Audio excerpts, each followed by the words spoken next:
He had survived ambushes in Da Nang, buried friends on foreign soil, and spent nights in makeshift barracks under monsoon rain, with nothing but duty to keep him going. But the moment a check meant to secure his final years was fed into a shredder, Sergeant Major Daniel Rains felt a gut punch more personal than any battlefield wound. It was supposed to be a simple day, a triumphant day. After nearly 2 decades of paperwork, appeals, and medical reviews tied to injuries from a classified operation still redacted in government files, the Department of Veterans Affairs had finally sent him what they referred to as retroactive compensation. But to Daniel, it was more than money. It was validation. A symbol that someone, somewhere in the machine he had loyally served for 3 decades, finally acknowledged the cost he had paid with his body, his sleep, and the memories that still clawed their way into his dreams. The envelope had arrived that morning. Plain white, no ceremony, no thank you, just a check. But when he held it in his calloused hands, the weight of it was immeasurable. Enough to repair the roof that leaked every spring, enough to pay off the lingering hospital bills from a back surgery that should have been covered years ago. Enough, maybe, to finally book that trip to San Diego to see his grandson play saxophone in the state finals, something he had promised twice before, but always had to cancel because the pension didn't stretch far enough. The check was folded neatly, placed with reverence inside the inner pocket of his old but clean windbreaker. His documents, VA card, driver's license, discharge papers, all aligned perfectly in the slim leather folder he'd carried since he was stationed in Germany during the Cold War. Everything was in order, as it always was with Daniel Rains. He chose Consolidated Trust Bank because it had been his bank since the 1970s. He remembered opening the account the week after returning from his second tour. Back then, it was just a single-story building with a handful of staff who knew him by name. The logos had changed, the people too. But the place still felt familiar enough. He assumed the deposit would take 10 minutes, maybe 15. In and out, shake a hand, get a receipt, go home. Instead, the minute he stepped inside, the clock began counting down towards something he could never have anticipated. The bank lobby was busy but not chaotic. Lunchtime on a weekday always brought in a small rush. Office workers with paychecks, retirees balancing statements. Daniel stood in line with the quiet patience of a man who had learned long ago how to wait. He scanned the room out of habit, noting exit routes, sightlines, and the position of the cameras, not because he felt unsafe, but because old habits die hard. When it was finally his turn, a young woman behind the plexiglass partition beckoned him forward with a quick flick of her fingers and a tight-lipped smile that didn't quite reach her eyes. Her name tag read, Erica, Customer Experience Specialist, though nothing about her demeanor suggested she was particularly experienced or specialized. Daniel greeted her with quiet politeness and slid the check, his deposit slip, and his identification through the slot. "Afternoon, ma'am. I'd like to deposit this." Erica took the check with one hand, already typing with the other, barely glancing at the documents. Then her typing slowed. Her eyes narrowed just slightly as she held the check up to the light. She reached beneath the counter, retrieving a UV scanner, and ran the check under it, pausing with a slight furrow in her brow. Her expression shifted, just enough for Daniel to notice. Suspicion. He'd seen that look before. It wasn't new. He saw it sometimes when shopping with his military ID, or when mentioning he received disability pay. It was subtle, but it stung all the same. "This check," she began slowly. "It's unusual." Her tone was measured, professional, but laced with the unmistakable condescension of someone used to being right. "The routing number format isn't what we typically see, and the paper, it feels off. Do you know where this came from?" Daniel looked at her evenly. "Yes, ma'am. That check was issued by the United States Department of the Treasury. It's retroactive compensation through the VA. Took 15 years and enough paperwork to fill a closet." He tapped the ID he'd given her. "That card matches the name on the check, so does my license." But she wasn't listening. Instead, she glanced back down at her screen, then at the check again. "It's a large amount," she said, as if that alone were grounds for suspicion. "I've just never seen one quite like this." Daniel's voice stayed calm, but it grew firmer.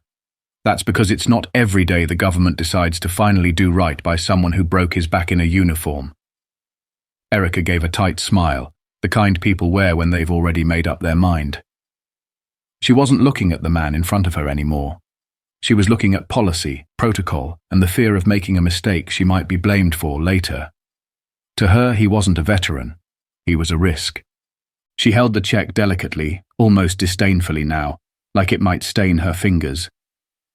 Daniel could feel it coming before it happened. Something in her posture, her lack of eye contact, the way her hand hovered a little too long over the corner of her desk where a black industrial shredder hummed silently next to her computer. A shredder meant for voided bank documents or misprints, not for the life savings of a man who had served under fire. He tried one last time. "Ma'am, that's a US Treasury instrument. You're obligated to verify before—" But she interrupted with a soft but definitive phrase. "I'm sorry, but based on internal policy, this check doesn't meet security standards for immediate deposit. To prevent possible fraud, we're required to dispose of any instrument that raises multiple red flags. I can't return it to you." Before he could speak another word, her hand moved. The check slid into the machine. The shredder came alive with a mechanical growl, pulling the paper in and tearing it to bits. The moment was surreal.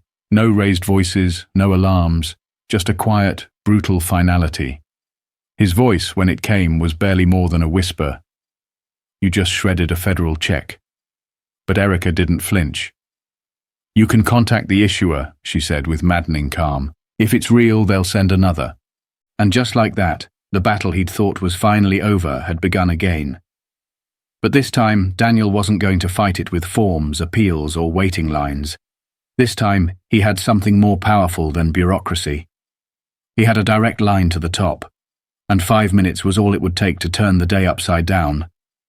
The world didn't pause. The lobby didn't fall silent. People behind Daniel continued their banking as if nothing had happened. But to him, everything had shifted. For a moment, he didn't move. The only sound in his ears was the ghostly grind of the shredder still echoing through his skull. That paper had been real. That money had been earned. It wasn't just a mistake. What she'd done was an erasure. A cold, irreversible act of ignorance or arrogance, or maybe both. He'd dealt with plenty of red tape over the years, had entire claims dismissed due to clerical errors, and once spent 7 months trying to prove that he existed in the VA's database after a glitch had wiped out part of his record. But never had someone physically destroyed something of his, let alone something issued by the federal government. It was surreal, unimaginable, and yet it had just happened, 3 feet in front of him. He looked at Erica, hoping for some trace of regret, a flicker of uncertainty. But she was already moving on to the next customer. Her hands typed calmly. Her voice, falsely cheerful again, greeted the next person in line like she hadn't just obliterated 15 years of his life in a matter of seconds. The man she was now helping didn't even seem to notice. He had headphones in, probably just cashing a check from work. Daniel took a slow breath, forced his hands to remain at his sides, and turned away. There was nothing more to say to her, nothing she would hear. Not really. Her mind was wrapped in bank protocols, security drills, and a blind trust in a system that treated someone like him as a possible scam artist instead of a citizen with a long paper trail of service and sacrifice. He walked out into the June sun. It was warm but not oppressive. He sat on a wooden bench outside the bank, the kind with iron armrests and chipped green paint from too many seasons without maintenance. He sat still, but his thoughts were racing, not with rage, though the anger was deep, but with precision, strategy. He didn't react like a man who had just been robbed.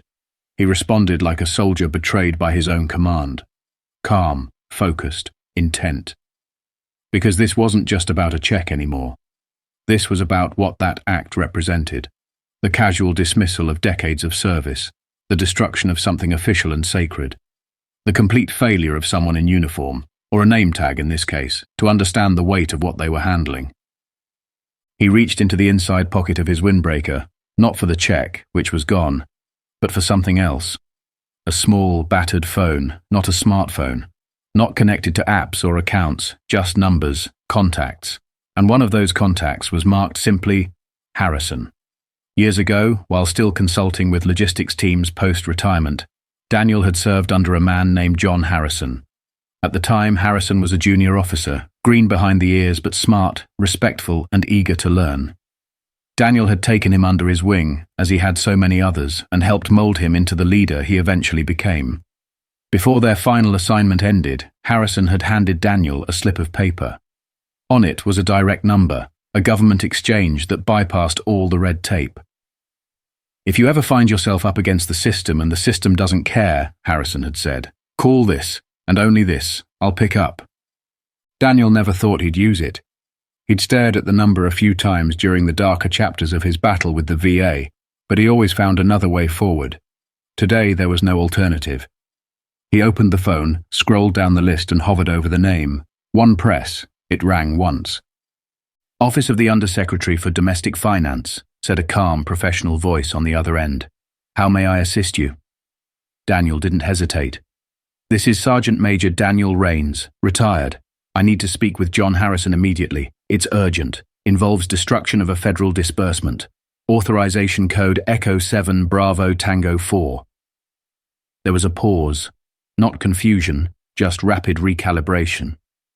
"One moment, Sergeant Major. Connecting you now." Less than 10 seconds passed before another voice filled the line. "Dan, that you? What happened?" The voice was older, slightly weathered, but unmistakably familiar. Harrison hadn't forgotten, and from the way he spoke, he was ready to act. Daniel relayed the events with clarity and discipline. No dramatics, just facts. He explained how the teller had rejected the check based on suspicion, how she failed to escalate the issue to a manager, and how, without any verification, she had destroyed a valid Treasury instrument. He gave the branch location, the teller's full name from her tag, and the exact time of the incident. He also added that he had all relevant documents on him and would remain at the location until further notice. For a moment, the other end of the line was silent. Then Harrison spoke again, slower now, but with a steel edge in his voice. "She shredded it? A federal check, without verification, based on her own suspicion?" Daniel responded, "Yes, sir." Another pause. Then Harrison snapped back into action. "Don't move. I'm in DC, but I know exactly who to call. That branch is in a district where the regional director of OCC owes me a favor. Treasury OIG's head of internal compliance also happens to be in my morning briefing circle. This isn't just policy failure, Dan. This could be considered federal mishandling, possibly criminal. Give me 5 minutes." Daniel ended the call and placed the phone back in his pocket. He didn't move from the bench. Around him, cars rolled by. People came and went through the glass doors of the bank. None of them knew what was about to happen. None of them realized that the quiet man sitting outside was no longer a dismissed old soldier, but the epicenter of a chain reaction that would travel straight to the top. And it had only just begun. It didn't take long, less than 5 minutes in fact, for the air around the bank to begin to change. No sirens, no blaring horns or flashing lights, just presence. A sudden silent seriousness that fell over the street like a thundercloud with no lightning. 2 dark sedans rolled to a controlled stop at the curb, both bearing small but unmistakable federal government license plates. They didn't come speeding in. They didn't need to. The message was clear by how they arrived, calm, precise, and with the full weight of federal authority behind them. 4 individuals stepped out, each wearing dark, nondescript suits that didn't try to impress, but somehow still radiated command. 2 remained outside, scanning the area with discreet intent, while the other 2, one woman and one man, headed straight for the front entrance of Consolidated Trust Bank. Inside the branch, life carried on as if nothing out of the ordinary had just unfolded.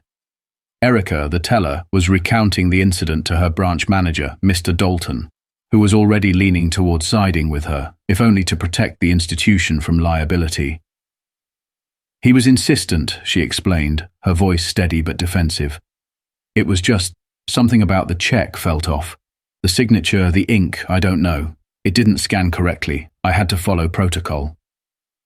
Dalton, a man in his mid-50s with thinning hair and the perpetually weary eyes of someone who had spent far too many years navigating both customer complaints and internal audits, nodded slowly.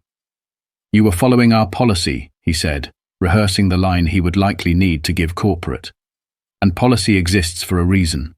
We're not here to verify every government check. If something seems suspicious..." But he didn't get to finish. The doors opened with a faint hiss, and the two federal agents stepped inside. The lead agent, a tall woman with sharp features and a presence that seemed to cut through the room like a scalpel, flashed a gold badge with practiced ease. "Good afternoon," she said, her tone cordial but firm. "I'm Special Agent Lynn Davies with the Office of the Comptroller of the Currency. This is Special Agent Marcus from the U.S. Treasury Office of Inspector General. We're here on orders from the Undersecretary of the Treasury. We're initiating an immediate compliance inspection and audit of this branch's handling of federal financial instruments." The air in the lobby shifted in an instant. Conversations stopped, heads turned. Erica went pale. Dalton blinked twice, clearly trying to process what had just been said. "We've been informed," Agent Davies continued, "that a valid United States Treasury disbursement check was destroyed inside this branch earlier today. We need access to all teller logs, security footage for the last 90 minutes, and an immediate copy of your procedural handbook concerning check validation and destruction protocols." Dalton stammered. "Of course, yes, absolutely. Just, give me a moment to log in." But it was too late to reclaim control. The moment the agents walked in, the bank no longer belonged to him. Erica, meanwhile, stood frozen, eyes flicking between the agents, her manager, and the shredder that had moments earlier sealed her fate. "Miss Barnes," Agent Marcus said, "you'll come with me to a private interview room. You are not under arrest, but you are required to participate in a formal inquiry as part of this investigation." Her mouth opened slightly, then closed again. She said nothing. She followed, quietly. The bank lobby was now a stage. Customers whispered. Staff members stood idle, unsure whether to keep working or flee. Outside, Daniel remained on the bench, watching the glass doors. He saw the agents enter. He saw the ripple effect through the building. And he waited. Not with fear, but with a quiet, anchored patience. He had placed the situation into the hands of someone who knew how to wield real authority, and now that machine was moving, not with noise, but with deliberate, unrelenting purpose. Inside, Agent Davies moved quickly. She asked Dalton direct questions about teller oversight, escalation chains, and procedural reviews. He tried to answer, but his voice cracked. He hadn't read the full procedural memo on Treasury instruments in months, possibly years. Meanwhile, Agent Marcus, seated across from Erica in a small meeting room, began laying out the legal weight of the situation. "When you made the decision to shred that check," he said, "did you confirm its validity with any manager?" Erica shook her head. "Did you contact the issuing authority, the Department of the Treasury?" Another shake. "Did you even attempt a verification process?" She swallowed. "I thought." "You didn't follow procedure," Marcus cut in. "You followed instinct. That instinct led to the destruction of a legal government-issued payment to a decorated military veteran. You understand the seriousness of that?" She nodded weakly, color draining from her cheeks. Back in the main lobby, the rhythm of the branch was gone. The hierarchy had inverted. The teller who thought herself a gatekeeper of policy was now being questioned under the weight of federal oversight. The manager who had planned to shield her with boilerplate justifications now looked more like a deer in headlights. And then came the next blow. A new figure entered the bank, a man in a tailored suit, clearly not from the branch. His appearance was flustered, his forehead damp with sweat, and his phone still clutched tightly in his hand, as if he had just hung up. He was the regional executive from corporate, dispatched in a panic from headquarters after the Undersecretary's office made it crystal clear that this incident was being monitored from the highest levels. He walked briskly past Daniel without so much as a glance, heading straight through the lobby and into the storm already swirling inside. He didn't speak loudly, but his tone conveyed absolute urgency. He conferred with Dalton in low, clipped tones, eyes darting to Agent Davies, who calmly approached and informed him that anything he shared would be recorded for audit purposes. The man nodded, visibly paling. Outside, Daniel felt the tension start to break. Not because things were being undone, you can't unshred a check, but because justice was no longer a vague ideal. It was now a process in motion. The chain of accountability had been activated, and what began as a quiet humiliation in a bank lobby was now unfolding into something much bigger. Because when you treat a veteran like a con artist, When you discard his identity and erase his earned benefits with a shredder, it's not just a mistake, it's a violation. And some violations don't go unpunished, especially when the person you dismissed as just another old man has friends in places that can put your entire institution under a microscope. It didn't take long for the facade to crumble. Erica had walked into work that morning believing in the authority of her position, the infallibility of her training, and the safety net of policy. But now, under the sterile fluorescence of a private interview room, with a federal agent's voice calm but exacting across from her, she realized how thin that illusion really was. There was no manager standing behind her to buffer the consequences. No handbook to shield her, just her own decisions. And the glaring fact that she had destroyed a Treasury-issued check without verifying it, consulting anyone, or even trying to call the department listed on the top right-hand corner of the document she so confidently misjudged. Agent Marcus didn't need to raise his voice. His questions were direct, pointed, and left no room to wriggle out. "You said you thought it was fake," he stated. "Based on what specific indicators?" She hesitated. The ink looked a little different, and the amount was so high. "I mean, I've never seen a government check for that much." He nodded slowly. "So, based on the ink and the dollar amount, you ignored verification protocol and went straight to destruction." She looked down. "I didn't mean—" "Intent isn't our concern at this stage," he replied. "Process is, and you didn't follow it." In the lobby, the tension had calcified into something weighty. Dalton stood by the counter, arms crossed, his usual composure fragmented. He'd managed this branch for 9 years without incident, navigating customer complaints and internal reviews with corporate polish. But now he was fielding questions from a Treasury agent who didn't care about local politics or annual performance goals. Agent Davies moved with clinical efficiency, examining printed records, questioning tellers, scanning security footage, and cross-checking timestamps. "The footage confirms it," she said at one point. "The check was presented at 12:42 p.m., destroyed by 12:46. No supervisor was consulted. No validation attempt was recorded. That is a complete procedural failure." Dalton tried to salvage what he could. "We've had counterfeit checks before, highly sophisticated ones. My tellers are trained to err on the side of caution." But Agent Davies didn't let him finish. "This wasn't caution," she said flatly. "This was unilateral destruction of a verified federal instrument. Your teller made a decision based on subjective suspicion. That decision cost your institution more than just money. It triggered a federal inquiry. And from what I've seen so far, this wasn't an isolated training gap. It's a culture problem, one that has consequences."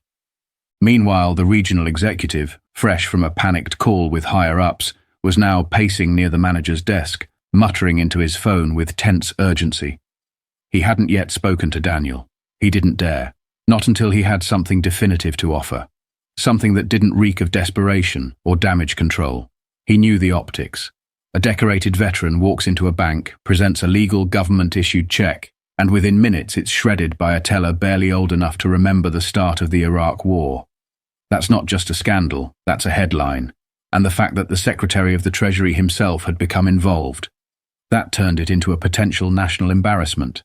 And outside, Daniel waited. Still sitting, still quiet. But there was something different in his posture now. The sting of what had been done to him hadn't faded, but it had been joined by something else, a sense of vindication, not born from vengeance, but from watching the truth unravel precisely as it should. He wasn't the one under scrutiny now. The weight had shifted. The federal government had arrived not to question him, but to question the people who had tried to erase him with a single mechanical hum of a shredder. And that knowledge settled in his chest like steady ballast. Then his phone buzzed, another call. A voice he recognized immediately, though it was steadier now than it had been before. "Dan," said Undersecretary Harrison, "we've got full visibility.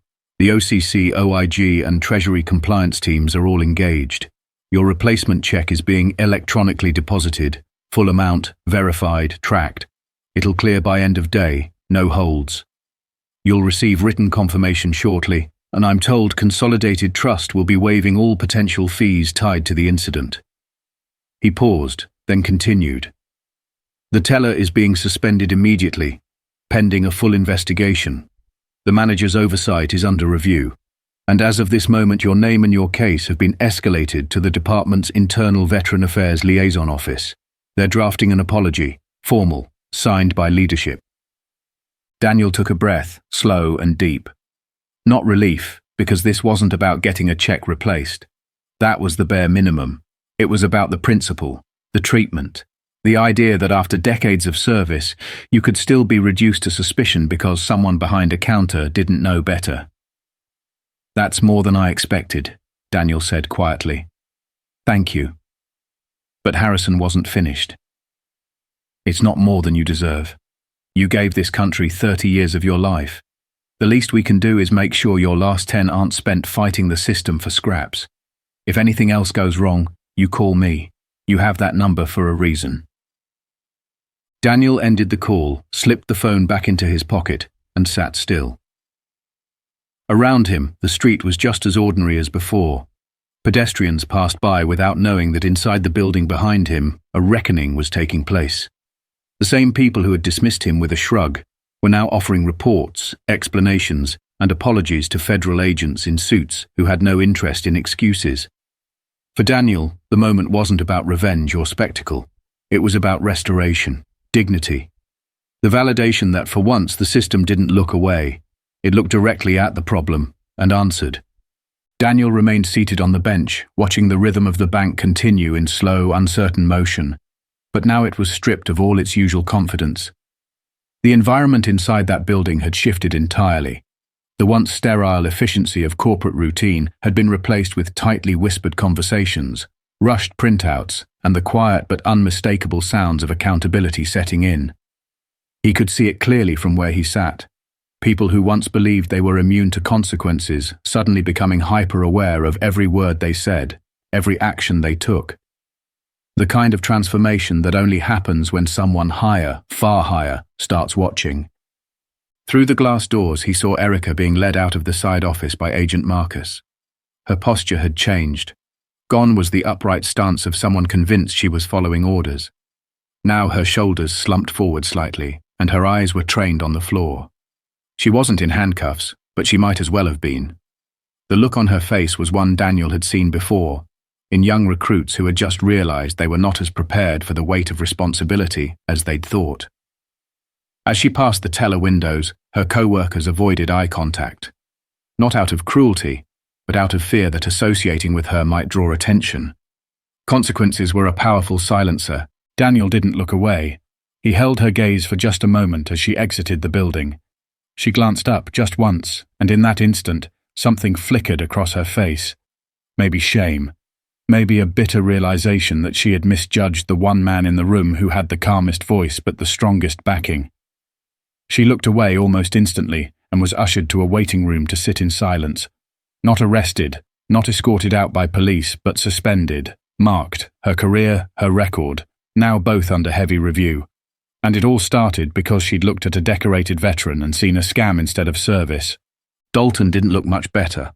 The branch manager who had been so ready to defend her now stood in the corner of the lobby, his arms folded, his face pale and expressionless, as he fielded sharp questions from Agent Davies and the newly arrived regional executive. The conversation was civil, but the stakes were clearly high. They weren't just reviewing logs, they were dissecting the culture that had allowed this decision to happen without challenge, how a single employee was allowed to act unilaterally with such confidence, and how a manager could so casually affirm that as acceptable. Daniel knew that look on Dalton's face too.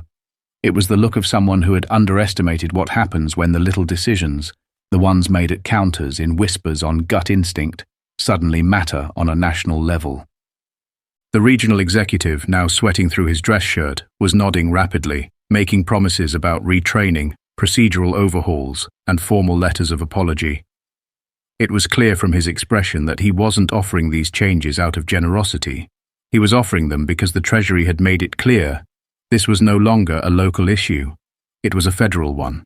And everyone in that bank was being measured against a new standard, not of profit, but of integrity. Daniel wasn't looking for punishment. He didn't care if they kept their jobs or lost them. What mattered to him was that this wasn't being swept aside. For once, Someone had paid attention, and that made all the difference. Then, another call. His phone vibrated softly in his pocket. He answered without hesitation. It was Harrison again. His tone was calmer now, more reflective, but still deliberate. "Dan," he said, "I wanted to let you know. Your funds have cleared. The deposit's confirmed, same-day processing. Treasury pushed it through priority. I also wanted you to know the official apology letter is being drafted. It'll come directly from my office. Signed, printed, sealed. Not email, paper, as it should be." Daniel nodded, though Harrison couldn't see it. "You didn't have to do all that," he said. But Harrison disagreed. "You served with honor, Dan. 30 years. Your benefits aren't a favor. They're earned, sacred. We're just making sure the people handling them understand that. The bank's executive leadership is being briefed. There will be internal consequences. The teller will not be returning to work, at least not there. And the manager? He's under formal disciplinary review. We'll see where that goes." There was a pause on the line, a quiet, shared understanding. Then Harrison added, "You didn't raise your voice, you didn't make a scene, but you called the right number, and because of that, the right people moved. You remind this country every day what it means to carry your weight in silence and strength. I don't take that lightly." Daniel simply replied, "Thank you." But what he meant was far more, because in that moment something had been restored. Not the money, not the apology, but the feeling that someone like him still mattered. He remained seated on the bench for a while longer, just watching. The world moved on, unaware of the quiet shift that had occurred inside that small bank branch. No headlines, no press, just the unmistakable scent of accountability settling into the air. He saw the regional executive exit the building in hurried steps, glancing at his phone as he muttered into his earpiece. He saw Agent Davies step outside to take a call, her expression sharp but satisfied. Inside, Dalton sat at his desk, shoulders tight, reviewing a report with trembling hands. The power had shifted, not to Daniel, but to the truth. And that truth was simple. You don't shred a veteran's lifeline and expect no one to care. You don't treat service like suspicion and walk away untouched. Because sometimes the most unassuming man in the lobby is the one with the longest reach. And when he decides to speak, not with fury but with precision, people listen. People move. Systems bend. Because authority isn't always about who's behind the desk. Sometimes it's about who walks away from it, sits on a bench, and dials a number that rings all the way to the top.